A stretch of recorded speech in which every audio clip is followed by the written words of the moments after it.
SANGRÓN is one of those words that if you try to look it up on Google Translate, you're just going to come up with nothing. I had been living in Mexico for a little bit, and there was this one girl that I was kind of into, so I was trying to make that happen. And I remember one day she wrote me, and her nephew was having a birthday party, and she was like, "You know how to use Photoshop, right? Do you think you could help me with designing some stuff for the birthday party, for some of the decorations?"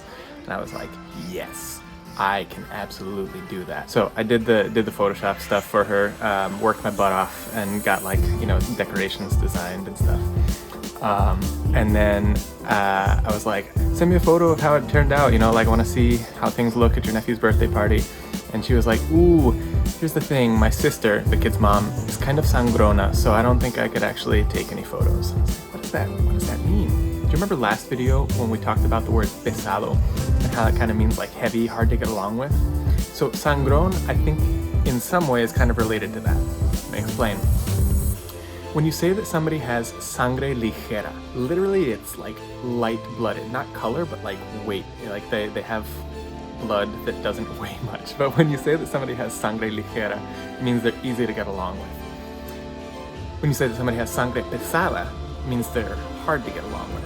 And when you say that somebody is sangrón, it means they're kind of like standoffish, or like a person who has no interest in you, or like couldn't care less about you, kind of looks at you with cara de fuchi, like that person, that kind of attitude of like, don't bother me, don't talk to me, like that's sangrona. Sangrona. I don't want to deal with this person, couldn't be less interested about you. That's sangrona. This is a word that I would give it, I'm going to give it like a 45% likely to hear, and a 95% safe to use. The reason for those scores is because there is another word that means almost the exact same thing as sangrón that is much, much more common. Like I would give it like an 80% likely to hear, but I would give it like a 10% safe to use, like not a safe word to use.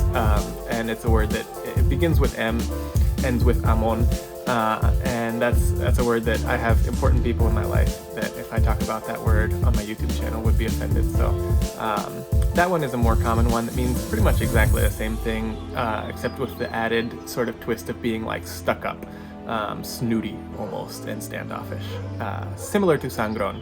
So sangrón is a really safe word. It would almost be like the dang or darn equivalent of that other word, but not really. Yeah, means standoffish. So hope that was helpful for you. If you like this, you give a like to the video and subscribe maybe if you want, but don't hit the bell notification, because who needs more notifications in their life, right? Next video we are going to be talking about de okis.